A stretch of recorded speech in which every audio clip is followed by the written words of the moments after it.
Hello বন্ধুরা, good morning. আমি সঙ্গীতা। আমার নতুন একটা ঝলমলে ব্লগে তোমাদেরকে অনেক অনেক ওয়েলকাম আর ভালোবাসা। কেমন আছো তোমরা সবাই? আশা করছি ভালো আছো আর সুস্থ আছো। আমরাও না বেশ ভালো আছি। আর আজকে হচ্ছে বৃহস্পতিবার, আর এখন ঘড়িতে বাজে সকাল 6টা। তোমাদেরকে সাথে নিয়ে আজকে ব্লগটা এখান থেকে শুরু করছি। আই হোপ ব্লগটা তোমাদের একটু হলেও ভালো লাগবে। আজকে তো ইন্ডিপেন্ডেন্স ডে, তাই জন্য তোজোর স্কুল ছুটি, আর সেই কারণেই দেরি করে উঠেছি। তাছাড়া কালকে গেছিলাম আমাদের এখান থেকে আরজিকর ঘটনার যে মিছিলটা হয়েছিল সেইখানে। আর ফিরতে ফিরতে তো বেশ রাত হয়ে গেছিল। রাত বলবো না ভোর সকাল, সেটা বুঝতে পারছি না। যাই হোক, এসে একটুখানি চোখ লাগিয়েছি আর তারপরে উঠে পড়েছি ঘরের কাজগুলো সেরে নিতে। কারণ আজকে তো বৃহস্পতিবার, ইচ্ছে থাকলেও অনেকটা সময় নিয়ে শোয়ার আর হয় না। আর তাছাড়া কি বলতো, এই সকাল সকাল উঠতে অভ্যেস হয়ে গেছে, তো হয়তো আধ ঘন্টা 5 মিনিটের দেরি হয়, তা বলে দেরি করে ঘুমানো না আর হয় না। একটা নির্দিষ্ট টাইমে ঠিক ঘুম ভেঙেই যায়। আর এদিকে কথা বলতে বলতে আমার কিন্তু বাসি কাজগুলো সমস্তটাই কমপ্লিট হয়ে গেছে। আর স্নানের সময় যে জামা কাপড়গুলো ছিল সেগুলো কেচে দিয়ে এখন মেলেও দিচ্ছি। আমাকে আগের দিনের ব্লগে লাভ লাইভ অনু চ্যানেল থেকে অনু কমেন্ট করেছে। সে লিখেছে, দিদিভাই তোমার ভিডিওগুলো হারিয়ে গেছিল, অনেক দিন পর তোমার ভিডিও দেখছি, অনেক কষ্ট করে ভিডিওগুলো খুঁজে পেলাম, খুব ভালো লাগলো, তোমাকে খুব মিস করছিলাম। কেমন আছো দিদিভাই? আমি তো আছি ভালো মন্দ মিশিয়ে, তুমি কেমন আছো বলো। আর কি বলো তো, তুমি যে আমাকে খুঁজে বার করেছো আর পেয়েওছো, এটা শুনে না আমার আরও বেশি ভালো লাগলো।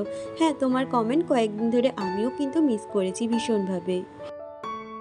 আর গল্প করতে করতে আমি কিন্তু পুজোটাও সেরে নিচ্ছি। আজকে বেশিরভাগ ঠাকুরকে না গাছের ফুল দিয়ে সাজিয়েছি, সমস্তটাই কিন্তু গাছের ফুল। তবে কেনা ফুল রয়েছে কিছুটা, ওই গাঁদা ফুল, তারপরে দুব্বো, বেলপাতা, এগুলোকে কিনে আনা হয়েছে। আর এদিকে সমস্ত ঠাকুরকে কিন্তু খেতে দিয়ে আমি এখন আরতিটাও সেরে নিচ্ছি। আমাকে আগের দিন আমার বেশ কয়েকজন বন্ধু উইশ করেছিল, কংগ্রাচুলেশন জানিয়েছিল আমার 2K সাবস্ক্রাইবারের জন্য। আসলে তোমাদের ভালোবাসা ছাড়া হয়তো এই ছোট্ট ছোট্ট পায়ে এতটা দূর যেতে পারতাম না। এটাই আমার কাছে না অনেকটা বড় পাওয়া। তোমাদের সাথে তো আমি শেয়ারই করেছিলাম, এই চ্যানেলটা আমার দ্বিতীয় চ্যানেল। আর প্রথম চ্যানেলটা অনেক ভুলের কারণে কিন্তু আমি বন্ধ করতে বাধ্য হয়েছি। আর তারপর এই চ্যানেলটায় যে আমি কাজ করছি, তোমরাও আমাকে অনেকটা সাপোর্ট করছো আর ভালোবাসায়। আজকে 2Kর পরিবার, এটাও কিন্তু তোমাদেরই জন্য। তোমাদের সকলকে আমি অনেক অনেক থ্যাংক ইউ আর ভালোবাসা জানাতে চাই। তোমরা ছাড়া কিছুই না কিন্তু আমি। আর ওইদিকে হাজব্যান্ডকে তাড়াতাড়ি করে টিফিনটা বানিয়ে দিয়েছিলাম। আজকে বললো একটু ম্যাগি করে দাও। ম্যাগিটা না তোজোর জন্য আর হাজব্যান্ডের জন্য, দুজনেরটাই একসাথে করে নিয়েছি। আর ওকে খাইয়ে দিয়েছি, ও কিন্তু অফিসে বেরিয়ে গেছে। তারপরে তোজোকে একটু পড়তে বসিয়েছিলাম, আর এখন ঘরের বাকি কাজগুলো করে নিচ্ছি।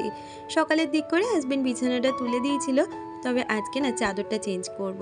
তাই ভেবেছি পরে যখন সমস্ত কাজে হাত দেবো তখনই এই বিছানাপত্র পরিষ্কার করে একেবারে চাদরটা চেঞ্জ করে নেব। আমাকে আগের দিনের ব্লগে রিয়া মণ্ডল কমেন্ট করেছিল। সে জানতে চেয়েছিল তোমাদের দুটো পা বালিশ কেন, তোমরা তো 3জন মানুষ। আসলে আমার আর তোজোর পাশ বালিশ লাগে, আমার হাজব্যান্ডের লাগে না, তাই দুটো পাশ বালিশই আমাদের হয়ে যায়। তোমাদের তো বললামই আজকে বিছানার চাদরটা চেঞ্জ করব। আর যখনই আমি বিছানার চাদর চেঞ্জ করি, আমি কিন্তু খাটটাকে ভালো করে পরিষ্কার করে মুছে নিই। আসলে প্রতিদিন না মোছার আর সময় হয় না, তাই যেদিন সপ্তাহে বিছানার চাদর চেঞ্জ করি সেদিন কিন্তু সমস্ত খাট আমি মুছে নিই। আর তার সাথে এসিটাও একটু মুছে নেব। ওই যে সপ্তাহের একটা দিন তো বরাদ্দ রাখি ঘরের সমস্ত ফার্নিচারগুলোকে ডাস্টিং ক্লিনিং করার জন্য। আমার এই ছোট্ট বাড়িটাতে সব থেকে দামি ফার্নিচার বলতে পারো এই এসিটাই। আর তাছাড়া কিন্তু আমার ঘরে সেরকম কোনো দামি ফার্নিচার বা লাক্সারি কোনো ফার্নিচার নেই। তবুও চেষ্টা করি আমার কাছে যতটুকু রয়েছে, মানে ভগবান আমাকে যতটুকু দিয়েছে ততটুকু নিয়েই সুখী থাকার, আর যেটুকানি আছে সেটুকানিকে সব সময় যত্নে রাখার। তবে কি বলতো, আমরা তো রক্তে মাংসেরই মানুষ, আমরা তো স্বপ্ন দেখবই। স্বপ্ন দেখতে তো আর পয়সা লাগে না, কিন্তু সেটাকে বাস্তবায়িত করতেই অনেকটা পয়সার খরচ আর অনেকটা ধৈর্য ধরতে হয়। তাই স্বপ্ন তো আছে অনেক কিছু জীবনে করার, তবে জানি না সেটা কোনোদিনও পূরণ করতে পারবো কিনা, বা আমার ভাগ্যে সেটা আছে কিনা। কথাই আছে না, ভাগ্যে না থাকলে কিছুই সম্ভব নয়, যতই আমরা চেষ্টা করি। তো সেটাই হচ্ছে ব্যাপার। আমি তো ভাগ্যটাকে ভীষণভাবে মানি, তাই সবসময় এটা ভেবেই নিজেকে সান্ত্বনা দিই, আমার ভাগ্যে যতটুকু ছিল ভগবান আমাকে ততটুকুই দিয়েছে, আর সেটা নিয়েই কিন্তু আমাকে সারা জীবন সুখে থাকতে হবে। আর ভাগ্যের পরিবর্তন যদি কোনোদিনও ঘটে সেটা তো আলাদা ব্যাপার, সেটা নিয়ে আর চিন্তাভাবনা এখন করে সময় নষ্ট করি না। আমাকে আগের দিনের ব্লগে অনেকেই কমেন্ট করেছিলে, তারা বলেছিলে আমাকে গোল্ড জুয়েলারি কালেকশন দেখাতে। আমারও ভীষণ ইচ্ছা করে জানো তো তোমাদেরকে গোল্ড জুয়েলারি কালেকশন দেখাতে। তবে আমার যখন গোল্ড জুয়েলারি ছিল তখন কেন আমি ব্লগিং করলাম না সেটাই শুধু ভাবি। কারণ এই মুহূর্তে দাঁড়িয়ে আমার কাছে খুব হ্যাবক কিছু নেই গো তোমাদেরকে দেখানোর জন্য। তবে একটা সময় ছিল। তবে কি জানো তো, পরিস্থিতির চাপে জীবন থেকে অনেক কিছু হারিয়ে ফেলেছি। তবে তোমরা যখন রিকোয়েস্ট করেছো, চেষ্টা করব আমার যতটুকু গোল্ড জুয়েলারি আছে তোমাদের সাথে শেয়ার করার। যাই হোক, কথা বলতে বলতে এদিকে কিন্তু আমি কাজ করেই যাচ্ছি। একদিকে মুখ একদিকে হাত দুটোই আমার চলছে। আর এদিকে ঘরে সমস্ত কিছু ডাস্টিং ক্লিনিং করে নিচ্ছি। আর তোমাদেরকে আরেকবার করে মনেও করিয়ে দিই, আমার আজকের ভিডিওটা এতদূর পর্যন্ত তোমাদের যদি কিছু ভালো লেগে থাকে প্লিজ একটা লাইক কমেন্ট করে দিয়ে যেও। আর আমার চ্যানেলে নতুন বন্ধু হয়ে থাকলে চ্যানেলটা সাবস্ক্রাইব করে আমার পাশে থেকো। আমার এই ছোট্ট পরিবারটাকে তোমরাই পারো কিন্তু ধীরে ধীরে আরও একটু বড় করে তুলতে। তাই তোমরা সবসময় আমার পাশে থেকো, আমাকে সাপোর্ট করো। ঘরে যে ডাস্টিং ক্লিনিংয়ের কাজটা, এটা তো আমি প্রতিদিনই করে থাকি। তবে সমস্তটা ধরে ধরে প্রতিদিন মোছা সম্ভব হয় না। সেটা আমার পক্ষে কেন, কারোর পক্ষে হয়তো সম্ভব হয় না। তবে যেগুলো চোখে পড়ে, যে নোংরা হয়েছে সেগুলো ডেইলি ডাস্টিং করি। তবে সেক্ষেত্রে না কোনো টাইম আমি ফিক্সড করে রাখি না যে কোন টাইমে আমি ডাস্টিং ক্লিনিং করব। কখনো কখনো দেখা যায় আমি রান্না করার পরে ঘর বাড়ির ডাস্টিং ক্লিনিং করি, আবার কখনো কখনো দেখা যায় রান্না করার আগেই ঘর বাড়ির ডাস্টিং ক্লিনিং করে নিই। যেমন আজকে কিন্তু রান্না বান্না করার আগেই ঘরটাকে ভালো করে ক্লিনিং করে নিচ্ছি। আবার কখনো কখনো কি দেখা যায় বলো তো, সকালের দিকে একদমই এই ক্লিনিং করার সময় পাই না, সেক্ষেত্রে বিকালের দিক করেও কিন্তু আমি হালকা হাতে ডাস্টিং ক্লিনিংয়ের কাজটা করেই নিই। আসলে সংসারটা যখন আমারই, আর কাজগুলো তো আমাকেই করতে হবে, সেই জন্য নিজের সুবিধা অনুযায়ী কিন্তু এই ঘরের কাজগুলোকে আমি করে নিই। আর আমি চেষ্টা করি যতটুকু কাজ করব আমি কিন্তু গুরুত্ব দিয়ে সেই কাজগুলোকে করার। আর আমি সংসারের কাজগুলোকে এইভাবে সবসময় করে রাখার চেষ্টা করি যাতে আমার কাজে আর দ্বিতীয়বার আমাকে বা অন্য কাউকে হাত না দিতে হয়।